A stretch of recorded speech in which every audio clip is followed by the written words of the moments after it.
Hello aspirants, welcome to Polity Revision Series module. This will be our lecture number 7.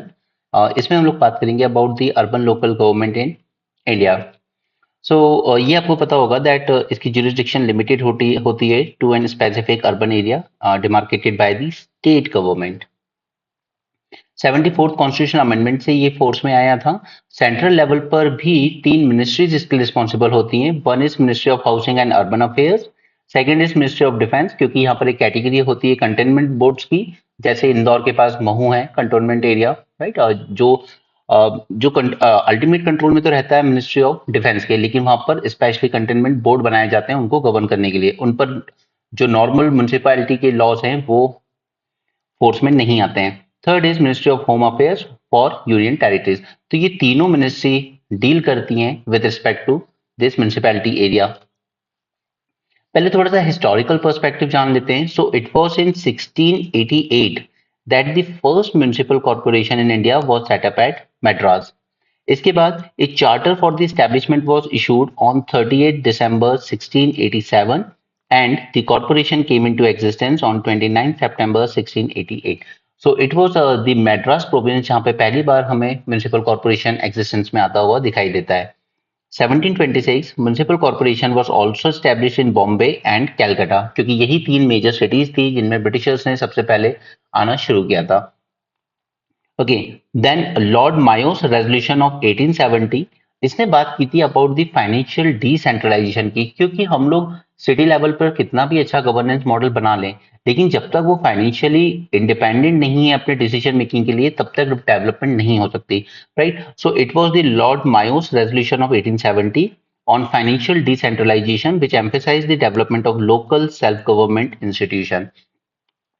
इसके बाद 1882 में one of the best governor general जिनको हम कह सकते हैं लॉर्ड रिपन का एक रेजोल्यूशन आया था which is considered as Magna Carta of local self government in India, and Lord Ripon is regarded as father of local self government in India. Okay, तो ये चीजें हमने अपनी हिस्ट्री में पढ़ी हुई हैं।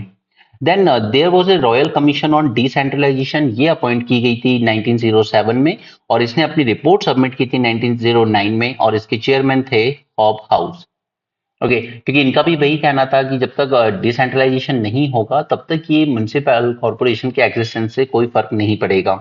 अंडर द डायरकी स्कीम, अब डायरकी कब आया था इंडिया में? 1919। इसमें क्या था कि with in the state level, ठीक है, दो तरह के सब्जेक्ट बना दिए गए थे, एक थे ट्रांसफर्ड सब्जेक्ट और एक थे रिजर्व सब्जेक्ट।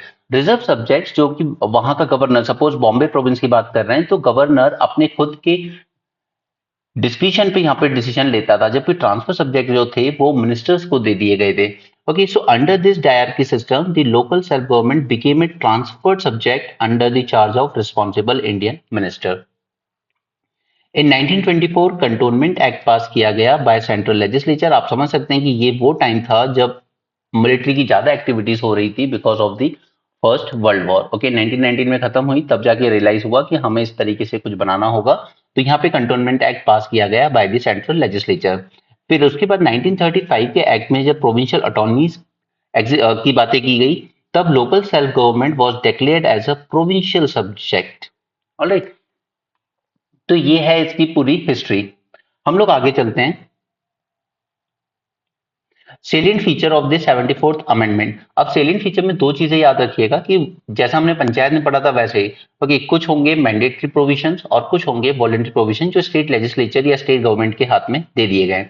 यहाँ पे जब म्यूनिसिपैलिटीज की बात आती है तो हम जनरली तीन तरह की ट्रांजिशन हमें देखने को मिलते हैं। सबसे पहला होता है नगर पंचायत। ये एक ट्रांजिशनल एरिया होता है which is actually moving from the rural to urban, right. Second is municipal council for smaller urban areas, छोटे डिस्ट्रिक्ट के लिए, एंड थर्ड होता है municipal corporation for larger urban areas जैसे कि Mumbai, Hyderabad and so on. Okay, but there are some exceptions as well in urban areas where municipal services are provided by an industrial establishment, okay, जैसे Damodar valley corporation है, अगर वहां पर municipality वाली services एक industrial establishment provide कर रहा है, तो governor, now focus on this word, governor may declare the area as industrial township where no municipality constituted. Okay, so ये गवर्नर याद रखिएगा, क्योंकि गलतियां वही होंगी कि स्टेट गवर्नमेंट पूछ लिख दिया जाएगा या स्टेट लेजिस्लेचर लिख दिया जाएगा, बट नहीं, इस तरह की पावर, इंडस्ट्रियल टाउनशिप डिक्लेयर करने की पावर गवर्नर के पास होती है, right. So this is one important point जो आपसे एग्जाम में गलती कराएगा। आखिर हम किस बेसिस पर क्लासिफाई करते हैं किसी अर्बन एरिया को, कि यहाँ पर म्यूनिसिपैलिटी होगी या म्यूनिसिपल कॉर्पोरेशन होगा या नगर पंचायत होगी, इस तरह की चीजें। तो सबसे पहला फैक्टर होता है वहां की पॉपुलेशन, उस एरिया की पॉपुलेशन कितनी है। सेकंड इज वहां की डेंसिटी कितनी है। थर्ड इज क्या ये रेवेन्यू जनरेट कर पाएगा खुद से इंडिपेंडेंटली या स्टेट और सेंटर पर ही डिपेंड रह जाएगा। थर्ड इज यहाँ पर कितने लोग नॉन एग्रीकल्चर एक्टिविटीज में इंगेज हैं। ओके, ऐसा तो नहीं कि सभी फार्मिंग में लगे हुए हैं और आपने उसको एक अर्बन एरिया डिक्लेयर कर दिया। Okay, third is economic importance of that area and any other factor deemed feet by the governor. Okay, उस बेसिस पर हम लोग डिसाइड करते हैं कि हमें इस अर्बन एरिया को किस तरीके से क्लासिफाई करना है। 7 टाइप के होते हैं, अभी वन बाय वन हम लोग जानेंगे। Composition of municipalities, all members of municipalities are directly elected by the people in the municipal area and each area is divided into territorial constituencies called as wards। ठीक है, अब जैसे हम एक छोटी सी सिटी की बात कर लें, तो अगर छोटा सा सिटी है तो वहां पे छोटे छोटे वार्ड्स बनाए जाएंगे, हर एक से एक वार्ड मेंबर इलेक्ट होगा। ठीक है, और ये डायरेक्ट इलेक्ट होंगे पीपल से, तो यहाँ से ढेर सारे वार्ड्स मेंबर इलेक्ट होके आएंगे। ठीक है, फिर वो बैठेंगे हमारे यहाँ पर म्युनिसिपल कॉर्पोरेशन में। अब हो सकता है कि उस स्टेट का कानून कुछ ऐसा हो कि ये वार्ड मेंबर्स बाद में इनडायरेक्टली डिसाइड करेंगे कि चेयरमैन कौन होगा। ठीक है, लेकिन कुछ स्टेट्स हैं जैसे मध्य प्रदेश, हिमाचल प्रदेश, वो क्या करते हैं कि जनता ही डायरेक्ट चुनेगी अपने सिटी के चेयरमैन को भी, यानी कि मेयर को। ओके, कुछ साल पहले शशि थरूर एक बिल लेके आए थे कि सभी स्टेट्स में कंपलसरी किया जाए कि हम लोग जनता डायरेक्ट मेयर को चुनेगी। लेकिन कुछ स्टेट्स ने ऐसे कानून बनाए हैं अपने यहाँ पर कि वार्ड मेंबर जनता इलेक्ट करेगी, उसके बाद इनडायरेक्टली ये वार्ड मेंबर चेयरमैन को इलेक्ट करेंगे। लेकिन होता यह है कि इन वार्ड मेंबर्स को, जिसको चेयरमैन बनना होता है, वो इन वार्ड मेंबर्स को जम के पैसा खिलाता है कि मेरे फेवर में आप लोग वोट कीजिए। ठीक है, तो इससे करप्शन ज्यादा बढ़ता है। ठीक है, इसलिए ये माना जाता है कि मेयर को अगर डायरेक्ट जनता ही इलेक्ट कर ले तो ज्यादा बेटर रहेगा। ओके, सो रिमेंबर कि ये अलग अलग स्टेट लेजिस्लेचर ने अपने यहाँ अलग अलग तरीके से डिसाइड किया हुआ है कि उन्हें अपने यहाँ पर चेयरमैन कैसे चूज करना है। डायरेक्ट भी कर सकते हैं, इनडायरेक्टली भी कर सकते हैं। ओके, लेकिन जो वार्ड मेंबर्स हैं ये तो हमेशा डायरेक्टली ही इलेक्ट होंगे। The state legislature may determine the manner of electing the chairperson of municipality। Okay, ये पावर दे दी गई है आपके स्टेट लेजिस्लेचर को, वो डिसाइड करेगा कि चेयरमैन किस तरीके से चुनना है। हिमाचल प्रदेश, मध्य प्रदेश की तरह डायरेक्टली या फिर अदर स्टेट्स की तरह इनडायरेक्टली। क्लियर? जैसे मध्य प्रदेश में बीच में कमलनाथ सरकार आई थी 18 मंथ्स के लिए, तो उन्होंने इसमें चेंजेस किए थे कि अब से जो सिटी का मेयर होगा उसको डायरेक्टली इलेक्ट नहीं किया जाएगा, वार्ड मेंबर्स इलेक्ट करेंगे मेयर को इनडायरेक्टली। ठीक है, फिर बाद में शिवराज सरकार वापस आई, उसने ये प्रोविजन खत्म किया, क्योंकि उसमें ये था कि वार्ड मेंबर्स को फिर ये मेयर बनने वाले कैंडिडेट पैसे खिलाएंगे एंड करप्शन और ज्यादा बढ़ेगा। ओके, सो दो चीजें हमने जान ली कि यहां पर अगर इंडस्ट्रियल टाउनशिप डिक्लेयर करनी तो कौन करेगा? गवर्नर। अगर कोई अदर फैक्टर कंसीडर करना है डिमार्केशन के लिए तो कौन करेगा? गवर्नर। लेकिन चेयरमैन के इलेक्शन डायरेक्टली कराने हैं या इनडायरेक्टली कराने हैं तो वो डिसाइड करेगा स्टेट लेजिस्लेचर अपने लॉ के थ्रू। ठीक है, ये तीन बातें अभी तक आपको याद रखनी होंगी अपने एग्जाम के लिए। Provision made for representation in municipalities for person with special knowledge और एक्सपीरियंस इन म्युनिसिपल एडमिनिस्ट्रेशन, लेकिन बिना वोटिंग के। ये जो एक्सपर्ट होंगे उनको वोटिंग का अधिकार नहीं होगा, वोटिंग सिर्फ आपके वार्ड मेंबर्स ही कर सकते हैं। Members of Lok Sabha and state legislative assembly representing the constituencies wholly और partly within that municipal area. जैसे भोपाल है, ठीक है, तो वहां से कोई एमएलए भी आते होंगे, वहां से कोई एमपी भी आते होंगे। हो सकता है कि इस एमपी का आधा आधा रीजन विदिशा में आता हो, आधा भोपाल में आता हो, या सीहोर, ऐसी कई डिस्ट्रिक्ट हैं यहाँ पे, आप सब लोग नहीं जानते होंगे। ओके, तो अगर पार्टली आ रहा है उसका एरिया इस डिस्ट्रिक्ट में या होली आ रहा है, ठीक है, तो भी उसको मेंबरशिप वहां पर दी जा सकती है कि आप भी म्युनिसिपल कॉर्पोरेशन में बैठ सकते हो। Members of Rajya Sabha or State Legislative Council registered as electors within the municipal area and chairperson of committees other than ward committee। अब ये अदर कमिटीज क्या होती हैं वो अभी हम आगे इसी लेक्चर में बात करेंगे, इसको अभी हम मार्क करके रख लेते हैं। ठीक है, अब यहाँ पे जो वार्ड मेंबर्स जीत के आते हैं तो पहले तो यहाँ पे वार्ड कमिटीज बनाई जाती हैं। The ward committees is constituted for municipalities with population exceeding 3 lakh. अगर 3 लाख से ज्यादा पॉपुलेशन है हमारे म्यूनिसिपैलिटी की तो फिर हम लोग वार्ड कमिटीज बनाएंगे और स्टेट लेजिस्लेचर डिटरमिन करेगा कि इन वार्ड कमिटीज का कॉम्पोजिशन क्या होगा, टेरिटोरियल एरिया कितने एरिया में इनकी जुरिडिक्शन बनेगी and the manner of filling the seats in these committees. Okay, तो अगेन ये जो पॉइंट था ये छोड़ दिया गया था स्टेट लेजिस्लेचर के लिए कि आप ही डिसाइड कर लीजिएगा आपको क्या ठीक लगता है इसमें। ठीक है, वार्ड कमिटीज का composition and other things. Other committees, state legislature may establish additional committees including their composition and chairperson as member of the municipality। ठीक, कई बार ज्यादा बड़ा म्यूनिसिपैलिटी एरिया हो जाता है तो इसको छोटे छोटे टेरिटरी में डिवाइड किया जाता है और अलग अलग वार्ड कमिटीज के अंडर में दे दिया जाता है। जैसे वाटर का काम है तो वो एक कमिटी देख लेगी, सैनिटेशन का काम है तो वो दूसरी कमिटी देख लेगी, और इसी तरह का सिटी कॉर्पोरेशन हमें देखने को मिलता है ड्यूरिंग मौर्यन पीरियड ऑल्सो। ठीक है, हिस्ट्री में भी हम लोग मॉडर्न पीरियड में देखते हैं वहां भी 6 कमिटीज हुआ करती थी, 5 मेंबर्स की, अलग अलग फंक्शन उनको एलोकेट कर दिए गए थे। वैसे ही सिटी एडमिनिस्ट्रेशन तब था, वैसे ही सिटी एडमिनिस्ट्रेशन आज है। तो जब मेंस में इस तरह का क्वेश्चन आता है कि हम लोग अपना एंशियंट का जो कल्चर था या जो एडमिनिस्ट्रेशन भी था वो हमने आज तक कंटिन्यू रखा है सिंस हड़प्पन एज, तो उसमें ये सारी छोटी छोटी बातें आपको लिखनी पड़ती हैं। Okay, what about reservation of seats? तो जैसा पंचायत में था वैसा ही यहाँ पर है। एसटी और एससी को, एससी एंड एसटी को दिया जाता है उनकी पॉपुलेशन के प्रोपोर्शन में। ठीक है, 1/3 सीट्स रिजर्व कर दी जाती हैं फॉर वुमेन। अब वो मैंने आपको लास्ट में समझाया था, ठीक है, कि वुमेन एसटी एससी से आ रही है तो क्या वो अलग से रिजर्वेशन होगा? नहीं, वो उसी में काउंट होगा। ठीक है, reservation of offices, even chairperson की पोस्ट भी रिजर्व की जाती है for SC ST and women, also applies to the chairperson position and state legislature can create provision for the backward classes if it deem fit. अब ये state legislature को के ऊपर छोड़ दिया गया है कि आपको ओबीसी को भी रिजर्वेशन देना है इसमें या नहीं देना है। Okay, but ST SC and women को तो मैंडेटरीली देना ही है। What about duration of municipality? So again जैसा पंचायत में था वैसा ही है, 5 ईयर का टर्म होना चाहिए, फ्रेश इलेक्शन हो जाने चाहिए अगर इनका टर्म एक्सपायर होने आ रहा है उसके पहले, या फिर अगर डिसॉल्व हो गई है किसी भी वजह से तो विद इन 6 मंथ्स आप करवा लीजिए। ओके, लेकिन अगर आपका जो रिमाइंडर टर्म बचा है अब वो लेस देन 6 मंथ बचा है तो फिर फ्रेश इलेक्शन अभी मत कराइए, फिर जब वो साथ में होंगे सभी म्युनिसिपैलिटीज के तभी कराएंगे। ठीक है, लेकिन अगर मान लीजिए कि 3 साल बाद ये डिसॉल्व हो गई तो हमें 6 मंथ के अंदर इलेक्शन कराने होंगे क्योंकि अभी 5 साल पूरे होने में तो बहुत टाइम है। लेकिन जो न्यू बनेगी ना वो सिर्फ बचे हुए 2 साल ही फंक्शन करेगी, ऐसा नहीं है कि यहाँ पे जो कॉन्स्टिट्यूट हो रही है वो 5 साल करेगी। ओके, ये पॉइंट पंचायत में भी हमने देखा था और यहाँ भी देखा था। The reconstituted municipality after premature dissolution serves only the remaining period of the term.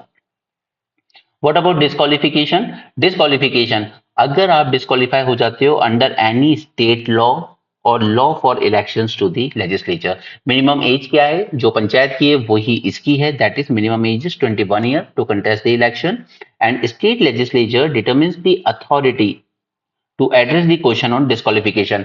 अब ये डिस्क्वालिफिकेशन कौन डिसाइड करेगा? तो वो अथॉरिटी स्टेट लेजिस्लेचर डिसाइड करेगा कि किसको ये पावर देनी है कि वो इस तरह के डिसीजन ले सके। ठीक है, it's not like MP MLA election की कोई डिस्प्यूट है तो हाई कोर्ट चले जाएंगे, नहीं, यहाँ पे अथॉरिटी स्टेट लेजिस्लेचर बनाएगा।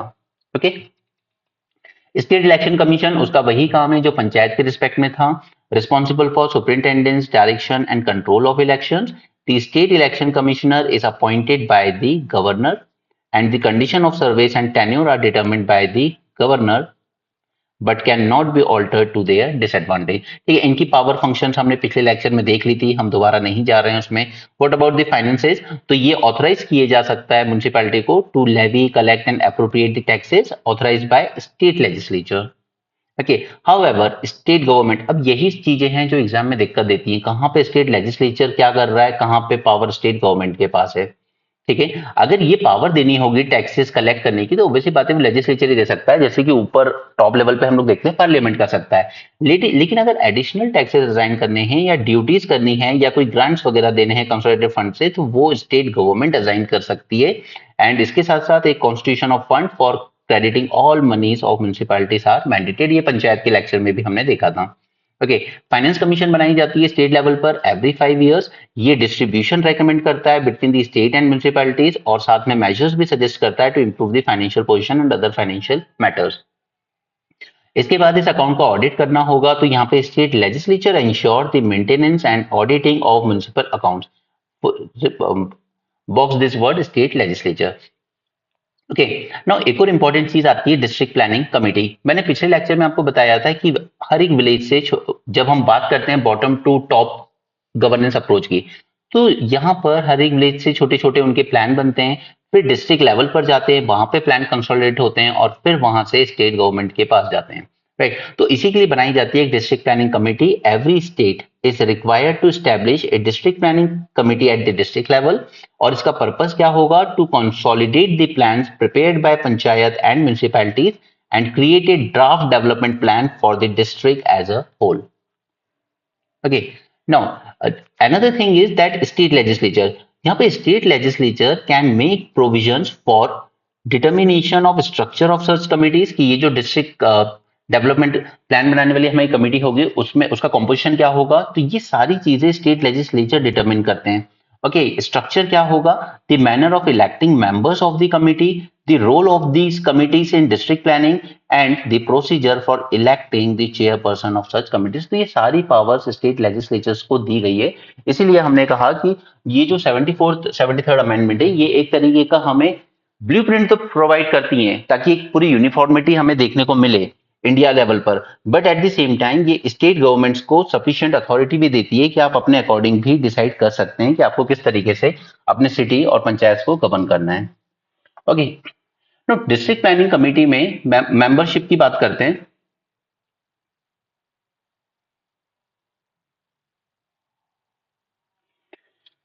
Now focus on this. Okay, this is important. Membership.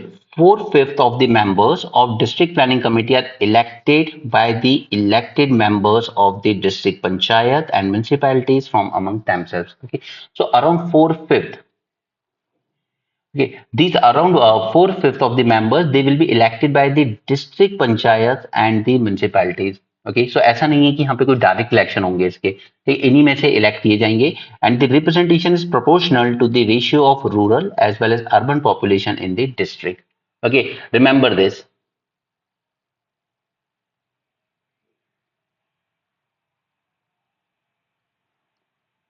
चलिए, फिर इसका काम क्या है, मोस्टली प्रिपरेशन करना अबाउट ऑल दीज की अवेलेबल रिसोर्सेज कितने हैं, financial and other resources development के लिए। The chairperson of the district planning committee forward the finalised development plan to the state government.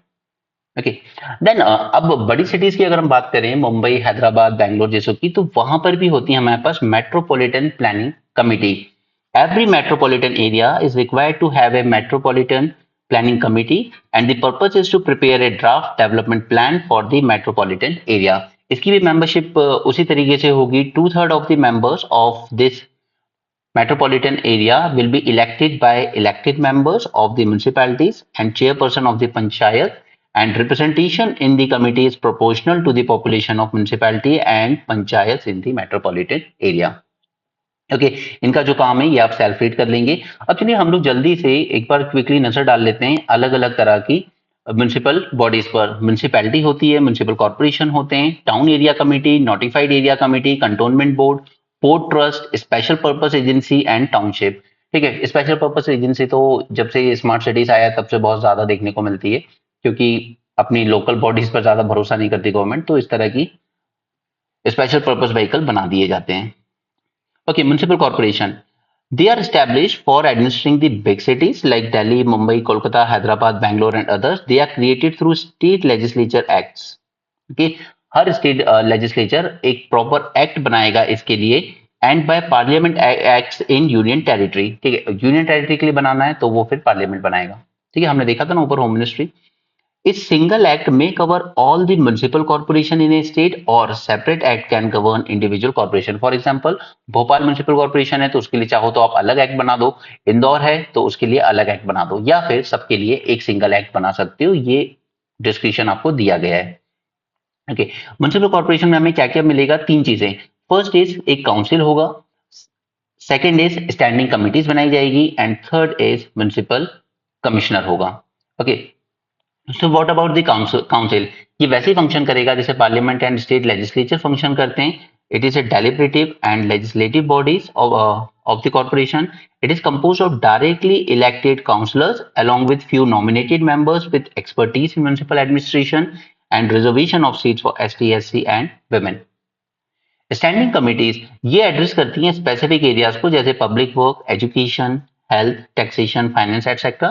They ensure the smooth functioning of the council and created to handle a large scale operation of the council. ठीक है, ये standing committees बनाई जाएंगी for specific purpose. और municipal commissioner तो ये होंगे chief executive authority, तो ये जनरली आईएएस ऑफिसर ही होता है. It is responsible for implementing the decisions made by council and standing committees. It is appointed by state government and is usually an IAS officer. जैसे अभी टीना डाबी को appoint किया गया है, आई थिंक जोधपुर का शायद. ओके, चलिए मेयर. अब इस काउंसिल को जो हेड करता है वो होते हैं mayor and he is assisted by deputy mayor. They are elected for a 1 year renewable term in most states. Okay, not in all states, but most states. जैसे मध्य प्रदेश है तो मध्य प्रदेश में जो मेयर इलेक्ट किया जाएगा वो 5 साल रहता है पूरा. ओके, वहां ऐसा नहीं है कि हर साल. लेकिन अगर आप दिल्ली का देखेंगे, दिल्ली, ठीक है, तो वहां पर आप देखेंगे कि हर साल रिन्यू किया जाता है. वहां पे चंडीगढ़ में वहां भी एवरी ईयर रिन्यू किया जाता है. Okay, primarily a ceremonial figure with formal role of presiding over council meetings. लेकिन आजकल हम लोग म्युनिसिपल कॉर्पोरेशन में देखते हैं ना, जो सबसे ज्यादा मेन पावर होती है वो पूरी इसके पास है, municipal commissioner. Okay, IAS officer. चलिए, तो ये तो बात हो गई म्युनिसिपल कॉर्पोरेशन की. अब बात करते हैं म्युनिसिपैलिटीज की. So municipalities are established for administration of towns and small cities. ठीक है, इनको अलग अलग नाम से भी जाना जाता है, म्युनिसिपल काउंसिल या municipal committee, municipal board, okay, या बोरो म्युनिसिपैलिटी एंड सिटी म्युनिसिपैलिटी. यहाँ पर भी हमें 3 अथॉरिटीज देखने को मिलती है, council, standing committee and chief executive officer. Council वही है deliberative and legislative wing.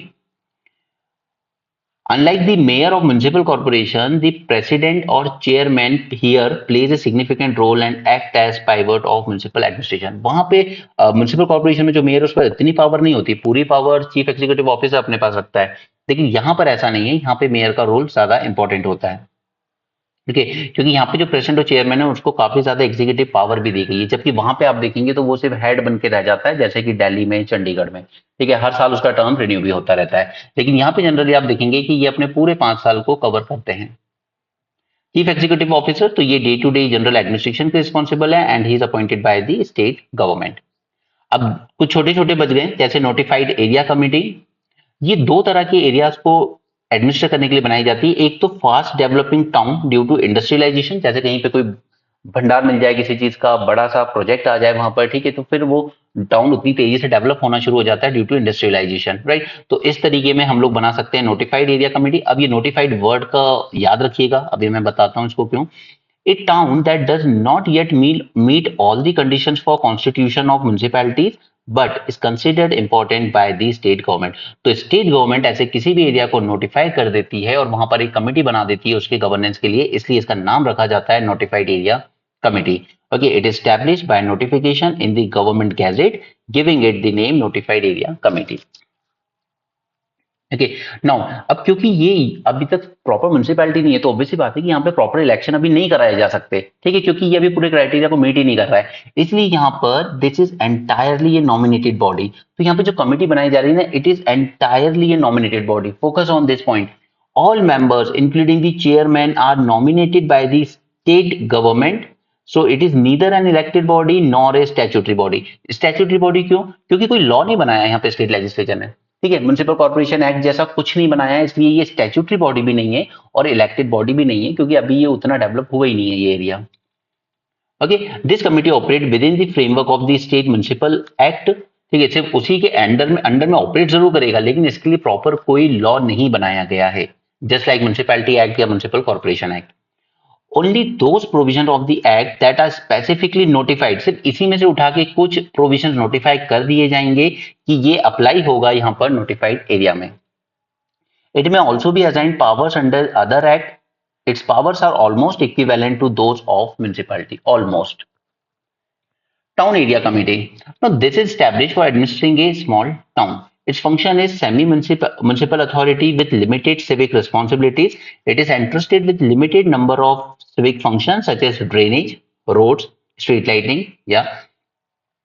Created through a separate act of state legislature, this is first thing. तो कम से कम इसे हम स्टैट्यूटरी बॉडी कह सकते हैं टाउन एरिया कमेटी को। इसका जो कॉम्पोजिशन होगा, फंक्शन या other aspect, they will be govern by the provision of this act, जो उसके लिए इनेक्ट किया जाएगा। ओके, सो ये वेरी करता है, it may be Holi elected या फिर Holi nominated by the state government, या फिर पार्टली इलेक्टेड और partly nominated. Okay, so this is town area committee. Containment board, this is establish for municipal administration of the civilian population in the cantonment area. ठीक है, वो पूरा area military के लिए बनाया गया है, लेकिन वहां पे सिविलियन पॉपुलेशन भी रहती है, तो उसके एडमिनिस्ट्रेशन के लिए बनाया जाता है। It is setup under the cantonment act of 2006 enacted by central government.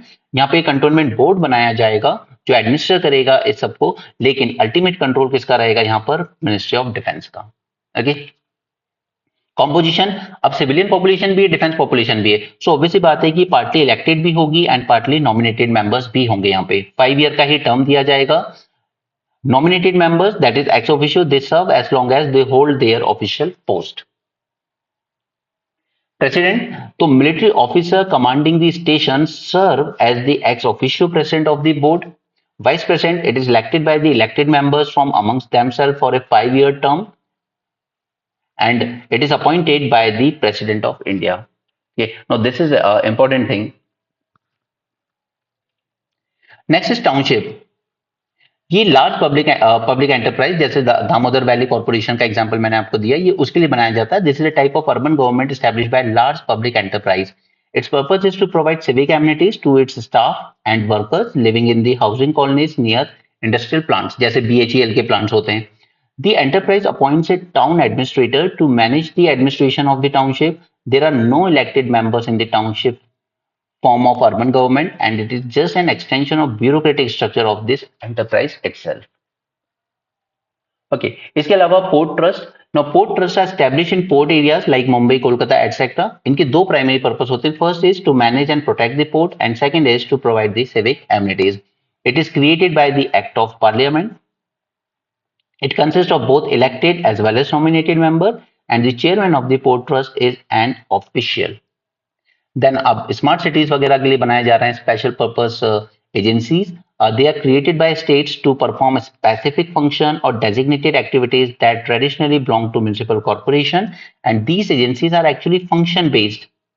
Okay, for example, town improvement trust या urban development authority, water supply sewage board, housing board, pollution control board, electricity supply board and city transport board वगैरह।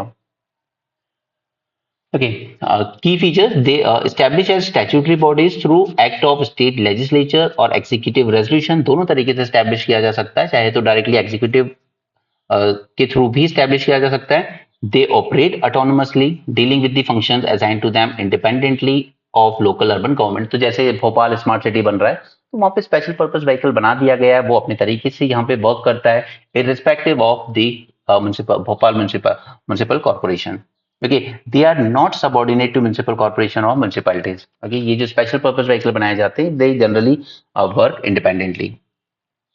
What about municipal personnel वगैरह, तो कुछ जगहों पर है जहां पे इनकी रिक्रूटमेंट की जाती है, कुछ जगहों पर स्टेट गवर्नमेंट के थ्रू जो रिक्रूटमेंट होता है वहीं से अपॉइंट कर लिए जाते हैं। ठीक है, तो हमें सेपरेट पर्सनल सिस्टम भी देखने को मिलेगा, यूनिफाइड पर्सनल सिस्टम भी देखने को मिलता है। यहाँ पर there are 3 type of municipal personnel system in India. First is separate personnel system. Each local body appoint, administer and control its own personnel. They are not transferable to other local bodies, and it is most widely prevalent system promoting local autonomy and undivided loyalty. But सच्चाई ये है कि local autonomy and undivided loyalty के नाम पे जो powerful लोग होते हैं सिटी में, वो अपने लोगों को अपॉइंट करवा लेते हैं, अपने बच्चों तक को अपॉइंट करवा लेते हैं। ओके, इसी का एक बहुत बड़ा एग्जांपल मिलता है हमें यूपी से, जहां पर एक चीफ मेडिकल ऑफिसर ने डिस्ट्रिक्ट कलेक्टर की मदद से अपनी बेटी को ग्रेजुएशन होते ही बहुत अच्छी जॉब दिलवा दी। ओके, ऑलमोस्ट 40,000 पर मंथ की। And the worst part was कि जो वैकेंसी थी वो रिलीज की ही नहीं गई, ठीक है, नोटिफाई नहीं की गई थी, बस चुपके से अपॉइंट करवा लिया। और बाद में जब ये स्कैम सामने आया तो उन्होंने कहा कि देखिए और किसी ने अप्लाई ही नहीं किया था, यानी कि पूरी सिटी में कोई कैंडिडेट था ही नहीं अप्लाई करने के लिए, सिर्फ एक उनकी डॉटर ने अप्लाई किया था और उनको जॉब मिल गई। ओके, तो in the name of local autonomy इस तरह के करप्शन जनरली देखने को मिलते हैं। Unified personnel system, the state government appoint, administer and control the municipal personnel. ये स्टेट वाइड सर्विसेज होती है या काडर कह सकते हो, created for all urban local bodies within a state. अब क्योंकि स्टेट लेवल पर रिक्रूटमेंट हुआ है तो obviously it will be transferable and it is prevalent in states like Andhra, Tamil, Uttar Pradesh, Rajasthan and Madhya Pradesh. Integrated personnel system, तो ये यहाँ पर personnel of state government as well as local bodies they form a part of same services. Municipal personnel are members of the state services and are transferable between local bodies and state government departments. There is no distinction exists between local and state civil servants, and this is prevalent in states like Odisha, Bihar, Karnataka, Punjab and Haryana. Alright, तो यहाँ पे हमारा urban local body से related revision खत्म होता है. So that's it for this session. Thanks for joining. Have a great day and keep learning.